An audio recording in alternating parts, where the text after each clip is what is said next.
को बाड़मेर से सीधे लाइव तस्वीरें दिखाते हैं। सीएम अशोक गहलोत विभिन्न विकास कार्यों की लोकार्पण और शिलान्यास कर रहे हैं। दिखाते सीधे लाइव तस्वीरें। और आगे भी कोई कमी नहीं आने देंगे, मैं विश्वास दिलाता हूँ। बाड़मेर जिले में वो बाड़मेर जिला नहीं रहा जो पहले कोई जमाने में अकाल सूखे पड़ते रहते थे। बाड़मेर, जैसलमेर, जोधपुर, पूरे पश्चिमी राजस्थान के। और बाड़मेर में तो कायाकल्प हो गया है। बाड़मेर वासियों को तो जितनी बधाई देवें उतनी कम है। कोई कल्पना नहीं कर सकता था कि बाड़मेर में तेल और गैस निकलेगा, बाड़मेर में रिफाइनरी आएगी, बाड़मेर में पावर प्लांट लगेंगे, लिग्नाइट के भंडार तो संपदा छिपी हुई थी, उसको खोद निकालेंगे। और जैसा हेमाराम जी कह रहे थे कि मीठा पानी मिलना एक बहुत बड़ी उपलब्धि मानी जाती है। वो जमाना देखा राजस्थान भर के लोगों ने, पश्चिमी राजस्थान लोगों ने, पीने के पानी को लेकर बहुत बड़ी चुनौती रही है हमारे सामने। और वहाँ आज बाड़मेर में इंदिरा गांधी कैनाल का पानी भी आ गया और नर्मदा का पानी भी आ गया। मैं समझता हूँ कि लगातार वो काम चल रहे, अभी तक भी किस प्रकार से जल जीवन मिशन के माध्यम से इस काम को और आगे बढ़ाया जाए, इसमें सरकार पूरी तरह से समर्पित है। और इसीलिए जो मांग हेमाराम जी कर रहे थे, मैं समझता हूँ कि पूरी तरह से करीब 2900 करोड़ की योजना है ये, जो प्रयास किए जा रहे हैं जायका के माध्यम से कैसे इसको जल्दी 50% हिस्सा मिलना हम लोगों को ऋण के रूप में वो हम ले सकें, क्योंकि इसकी प्रशासनिक स्वीकृति जारी हो गई है और टेक्निकल सैंक्शन भी इस महीने के अंत तक जारी हो जाएगी। उसके बाद में मैं समझता हूँ कि गुड़ामालानी हो या अन्य इलाके हों, पूरे जल जीवन मिशन के माध्यम से भी ये योजना बहुत तेज गति से आगे बढ़ पाएगी। पर जो गैस व तेल निकले हैं उससे कायाकल्प हो गया। पूरे कंट्री का 20% उत्पादन सिर्फ राजस्थान के बाड़मेर में हो रहा है और संभावनाएं और ज्यादा छिपी हुई है। 10 ब्लॉक का भी स्वीकृत हुए हैं। इसी कंपनी को भारत सरकार द्वारा राजस्थान गवर्नमेंट ने रिकमेंडेशन की और वो स्वीकृत हुए भारत सरकार से। मैं उम्मीद करता हूँ कि उसमें जब खुदाई शुरू होगी तो और बड़ी मात्रा में तेल निकलने लगेगा, इसमें कोई दो राय नहीं है। पूरा कायाकल्प हो रहा है। अभी कैलाश चौधरी जी कह रहे थे, इसमें भी कोई दो राय नहीं कि भारतमाला के साथ साथ में जो नेशनल हाईवेज के प्रोजेक्ट बने राजस्थान में, चाहे वो स्टेट हाईवेज के हों, मेगा हाईवेज के हों, सड़कों को लेके आज राजस्थान में वो स्थिति नहीं जो कोई जमाने में पहले हुआ करती थी। कोई जमाने में लोग कहावत बन गई थी कि गुजरात की सड़कें अच्छी है। गुजरात से कोई आता आदमी और नींद ले रहा है, कार के अंदर सो रहा है, नींद खुल जाए तो समझ लो राजस्थान आ गया। ये स्थिति थी कोई जमाने में। तो आज राजस्थान की सड़कें, जो गुजरात से लोग आते हैं वो ज्यादा तारीफ करते हैं कि राजस्थान आते ही हमें बदलाव देखने को मिलता है। मैं जानता हूं कि आने वाले वक्त में हम लोग और ज्यादा पूरे सड़कों के जाल बिछा रहे राजस्थान के अंदर।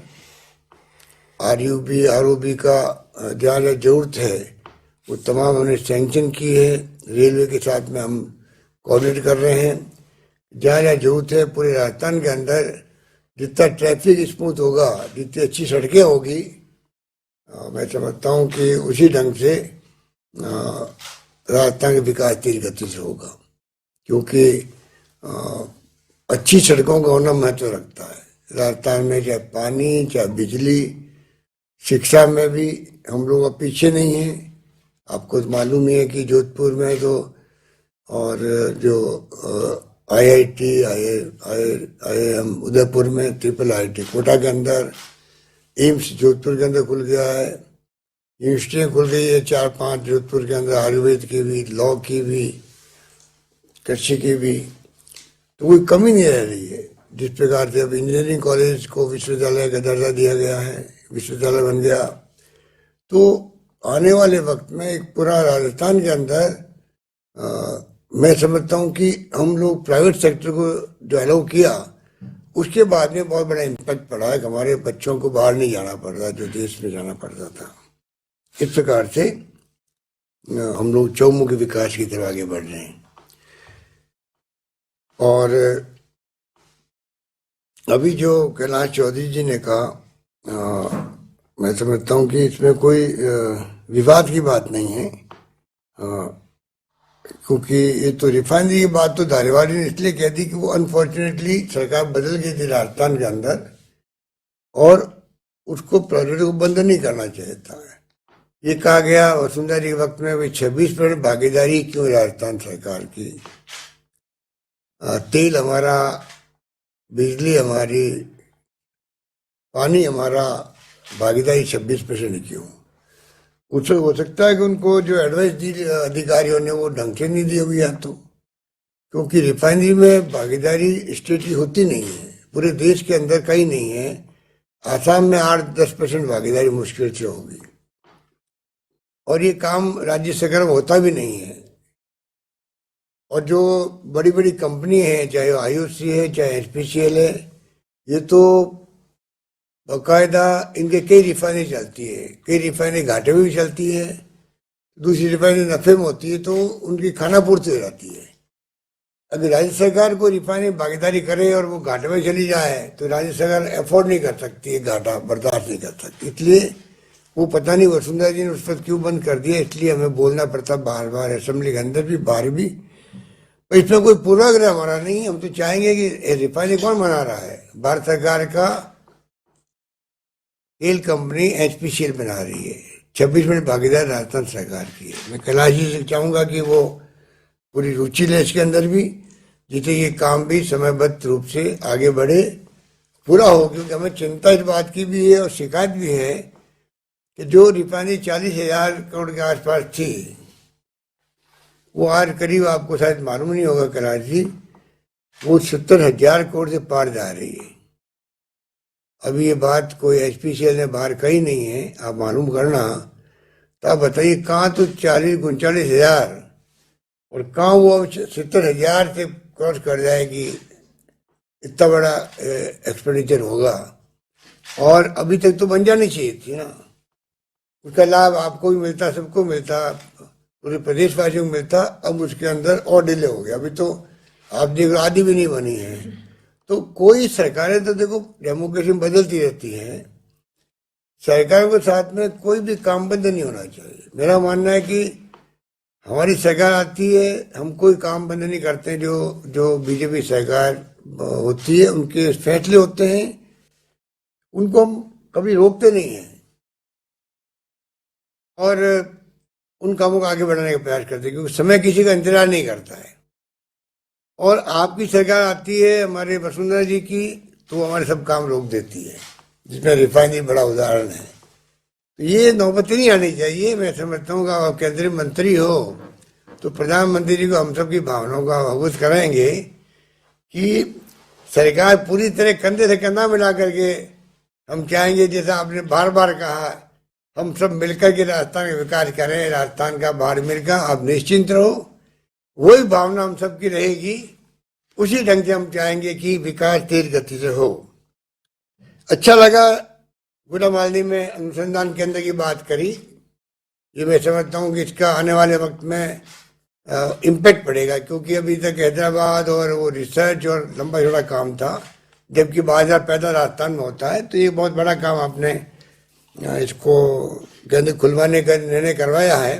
मैं उम्मीद करता हूँ जल्दी स्थापित हो जाएगा और ये काम आगे बढ़ेगा। कृषि मंत्री तोमर साहब से मेरी बात हुई थी, जिसका जिक्र अभी आप कर रहे थे। हम चाहेंगे कि उस काम को भी हम आगे बढ़ाएं, ऑर्गेनिक खेती को भी किस रूप में हम कर सकते हैं, उसमें कोई कमी नहीं आएगी। जहाँ तक एमएसपी की बात है, बाजरा की, इसको आप स्टडी कर लें। 20 साल पहले जब मैं मुख्यमंत्री था, तब हम लोगों ने एक बार एमएसपी से बाजरा खरीदा था राजस्थान के अंदर, परंतु उसके बाद में भारत सरकार भी अलाउ नहीं कर रही है, क्योंकि इसमें बहुत बड़ा इन्वेस्टमेंट भी है, बहुत कम समय में बाजरा खराब हो जाता है। आप कोशिश कीजिएगा, अगर इस पे हमें आपकी मदद मिलेगी तो हम तो चाहेंगे कि यहाँ के किसानों का भला हो। इसको आप लोग अपने हाथ में लीजिएगा तो मुझे अच्छा लगेगा। दूसरा, जो इतने विकार्य काम अभी मेवाराम जैन साहब ने गिनाए हैं, मेडिकल कॉलेज का जो मैं वादा करके आया था हॉस्पिटल, उसका बड़ा काम करीब लगभग 200 करोड़ का हो रहा है। आरयूबी का और आरओबी का भी काम जो है 36 करोड़ का और 3 करोड़ के हैं काम। राजकीय अभियांत्रिक महाविद्यालय का भी करीब 20 करोड़ के काम हैं। इतने आईसीयू के काम बन रहे हैं। पृथ्वीराज सिंह जी को मैं धन्यवाद देना चाहूँगा, जो भामाशाह वहाँ के हैं, जिन्होंने भी इसमें कंट्रीब्यूट किया है आईसीयू के अंदर। और जो उत्तर लाइन जिप्सम हॉल्ट जालिया हरसानी सड़क 15 करोड़ के लगभग है ये।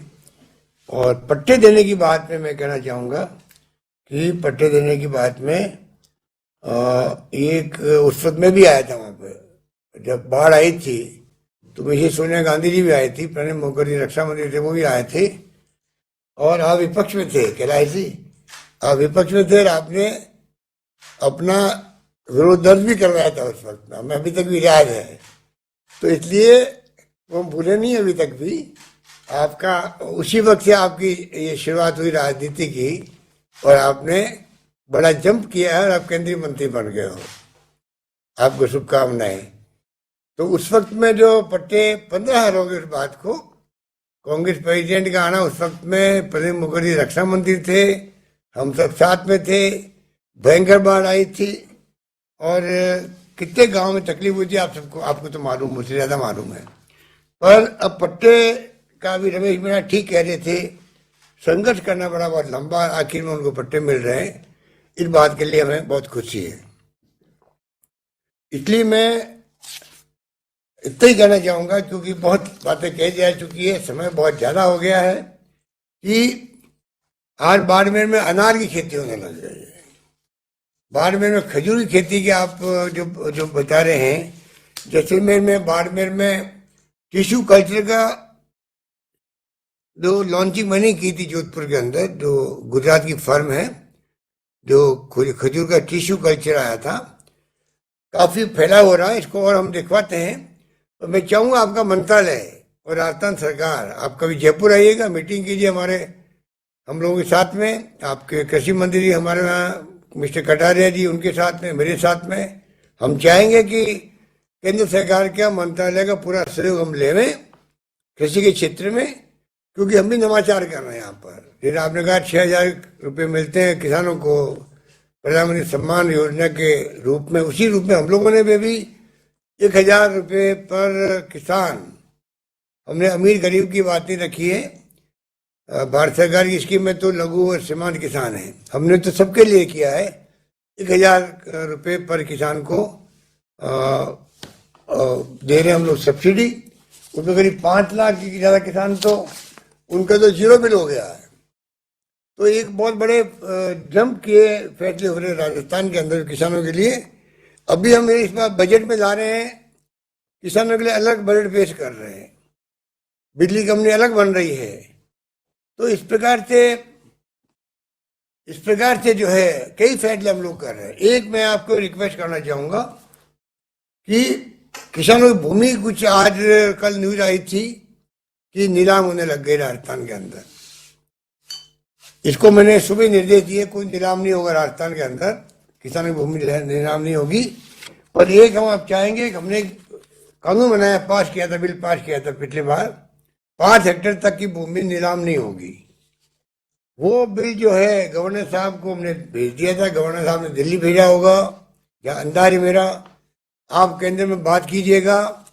इस बिल का तो कोई संबंध नहीं। 3 बिल जो काले कानून बने थे हमारी दृष्टि के अंदर, जो आप देख रहे हो कि वापस ले लिया आपने, किसानों में बड़ी कृपा करी आपने, प्रधानमंत्री जी ने। और वो कानून तो अब हमने पास नहीं किए थे, वो तो खत्म हो गया, विड्रॉ करने हम लोग। परंतु जो 5 हेक्टेयर तक की किसान की भूमि, 5 एकड़ तक की, ये जो है, ये हमने कानून बनाया, गवर्नर साहब को भेजा, उन्होंने भेजा होगा दिल्ली के अंदर, या तो आपके मंत्रालय को या फिर गृह मंत्रालय को भेजते मेरी ख्याल से। आप प्लीज आप पे कोशिश कीजिएगा, इसका कोई संबंध नहीं है, इसको आप लागू करवा दीजिए तो कानून बन जाएगा। तो फिर कोई एसडीओ की हिम्मत नहीं होगी, तहसीलदार की हिम्मत नहीं होगी नीलाम करने की। ये आपकी जिम्मेदारी है, मैं आपको बढ़ावा दे रहा हूं। और बाकी तो मैं समझता हूं कि हर क्षेत्र में राजस्थान प्रगति कर रहा है। हमने 123 कॉलेज मैंने खोली कॉलेजेस, उसमें 33 तो महिलाओं की है और 500 महिलाएं जहाँ होगी वहाँ हम कॉलेज खोल देंगे लड़कियों की।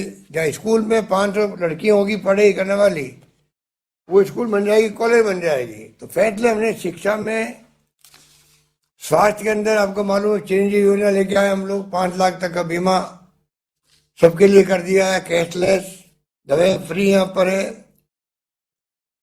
इसलिए मैं चाहूंगा कि किस प्रकार से कनेक्शन की बात आपने कही, उसको मैं दिखवाता हूं कि किस प्रकार कनेक्शन का पत्र कैसे जा सकता है, क्योंकि ये संभव होता ही नहीं किसी राज्य के लिए 100% आप वहां पर कनेक्शन कर दो। इसको हमने नोट कर लिया है, इसको हम दिखवा रहे हैं और मैं उम्मीद करता हूं कि डेजर्ट पार्क वाला मामला है, डेजर्ट पार्क का भी बहुत बड़ा इश्यू बना हुआ है। और एक और आपके अंदर मंत्री से कहना चाहूंगा कि ये जो गोडाउन वाला मामला है उसको लेके सुप्रीम कोर्ट का जो निर्णय हो गया, उसके बाद में जो सोलर प्लांट लगने थे एक के बाद एक माहौल बन गया था बाड़मेर जैसलमेर में, वो रुक गया है। उससे हमें बहुत बड़ा नुकसान होगा। तो ये भी आप डेजर्ट पार्क का भी और गोडाउन वाला इश्यू है, इसमें भारत सरकार का और राजस्थान सरकार का एक सा व्यूज है सुप्रीम कोर्ट के अंदर। गोडाउन वाला मामले लेके जो रोक लगा दी है, सुप्रीम कोर्ट ने रोक लगा दी है, तो एक व्यूज है सुप्रीम कोर्ट के अंदर वहां पर भारत सरकार का, राजस्थान सरकार का। इसको भी आप परस्यू कीजिएगा। इस रूप में हम चाहेंगे कि ये एरिया जो है सोलर के अंदर भी आगे बढ़े और डेजर्ट पार्क को लेके अपना भी समस्या आती है, आपको मालूम है, वो भी दूर हो। ये तमाम काम हम करना चाहेंगे। तो यही बात कहता हूँ मैं मेवाराम जैन साहब आपको और तमाम आपके जिले के तमाम विधायकगणों को, तमाम जनप्रतिनिधियों को, तमाम कोरोना की लड़ाई हमने जिस प्रकार लड़ी है सबके सहयोग से, मुझे कहते गर्व है कि तमाम पॉलिटिकल पार्टियों को मैंने साथ लिया, तमाम धर्मगुरुओं को, तमाम एनजीओ को लिया, आम जनता ने साथ दिया। जैसे हेमाराम जी कह रहे थे कि सबने साथ दिया, एमएलए के फंड से भी मदद करी। तो आज एक मिसाल कायम होगी कि राजस्थान में प्रधानमंत्री जी ने भी तारीफ करी राजस्थान के मैनेजमेंट की। तो मैं समझता हूँ कि राजस्थान में कोरोना का मैनेजमेंट वास्तव में इस रूप में हुआ है, कोई भूखा नहीं सोएगा। तो वास्तव में आम जनता आगे आ गई, आप सब उसमें शामिल होंगे, कोई कमी किसी ने नहीं रखी। और राजस्थान में एक मिसाल कायम हो गई कि दवाइयाँ हो चाहे ऑक्सीजन की बात हो, हमने पूरा दबाव बनाए रखा अपनी सरकार पर। दिल्ली के अंदर हमारे 3 मंत्री गए, मैंने खुद ने पीएमओ के अंदर भी, पीएम से भी, गृह मंत्री जी सबसे मैंने बात करी और काम चल गया किसी ढंग से हमारा। अब भी मैं अपील करना चाहूँगा इस मौके पर कि हमें ओमिक्रॉन को हल्के में नहीं लेना चाहिए। हालांकि मृत्यु दर इसमें बहुत कम है क्योंकि वैक्सीनेशन काफ़ी अच्छा हो गया। राजस्थान के अंदर भी बहुत अच्छा हुआ वैक्सीनेशन, हमारे यहाँ पर 94% ज़्यादा हो गया और पूरे देश के अंदर भी हुआ। उसका फ़ायदा मिला है कि हमें इसके कारण से पूरे देश के अंदर वो हाहाकार नहीं बचा है कि लोगों को जाना पड़े वहाँ पर अस्पतालों के अंदर। इस प्रकार से मैं समझता हूँ कि अच्छे ढंग से यहाँ पे मैनेजमेंट हुआ। आगे भी मैं उम्मीद करता हूँ कि हम जनता को आगाह कर रहे हैं कि आप लोग ध्यान रखें और प्रोटोकॉल का पालन करें। यही बात करता मैं अपनी बात समाप्त करता हूँ। धन्यवाद। माननीय, आपका अंतस से आभार। थार नगरी बाड़मेर को मिले विकास कार्यों की सौगात के अवसर पर सभी माननीय मंत्रीगण, विधायकगण, अधिकारीगण का भी बहुत बहुत आभार और धन्यवाद। बाड़मेर वासियों को पुनः बहुत सी शुभकामनाएं। आज का ये कार्यक्रम यहीं संपन्न होता है। अनुमति दीजिए। नमस्कार।